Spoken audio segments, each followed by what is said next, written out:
Monday morning early morning 4 o'clockலேருந்து 7 o'clock வரைக்கும் current இல்லை. So சரியான தலைவலி. பாப்பா தூங்கவே இல்லை. 7 o'clock மேலே தான் தூங்கினா. ரொம்பவே கஷ்டமாக இருந்துச்சு கரண்ட் இல்லாதனால. அதுக்கப்புறம் ஆஸ் யூஷுவல் பால் ரெடி பண்ணி குடிச்சிட்டு அதுக்கப்புறம் மற்ற ஒர்க் பார்க்கலாம் அப்படின்னு சொல்லிட்டு பால் ரெடி பண்ணிட்டேன். குடிச்சு முடிச்சுட்டு அப்புறம் மற்ற ஒர்க்லாம் கொஞ்சம் இருந்துச்சு, அதெல்லாம் கம்ப்ளீட் பண்ணிவிட்டு பிரேக்ஃபாஸ்ட் சாப்பிட்லான்னு பார்க்கும்போது தான் அம்மா பிரேக்ஃபாஸ்ட் குக் பண்ணலை. ஏன்னா காலையில் கரண்ட் இல்லாதனால குக் பண்ண முடியல அப்படின்னு சொல்லிட்டாங்க. சரி ஓகே, ரைஸே பிரேக்ஃபாஸ்ட்டுக்கும் சாப்பிட்டுக்கிறேன் அப்படின்னு சொல்லிட்டு ரைஸே சாப்பிட்டுட்டேன். இன்றைக்கி எங்கள் வீட்டில் லன்ச் வந்துட்டு ரைஸும் பருப்பும் வச்சுருந்தாங்க. அப்பளம் பொரிச்சு தான் சாப்பிட்டேன், பட் நான் வீடியோ அதை எடுக்கலை. ஸோ அப்பளம், ரைஸ், பருப்பு, இது தான் இன்னைக்கு பிரேக்ஃபாஸ்ட். எனக்கு லன்ச்சும் இதே தான். உங்கள் வீட்டில் என்ன லன்ச் அண்ட் பிரேக்ஃபாஸ்ட் அப்படிங்கிறத கமெண்ட்டில் சொல்லுங்கள்.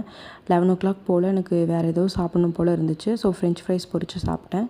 ஓகே ஃப்ரெண்ட்ஸ், இதே மாதிரி நாளைக்கு ஒரு மினி விலாகில் பார்க்கலாம்.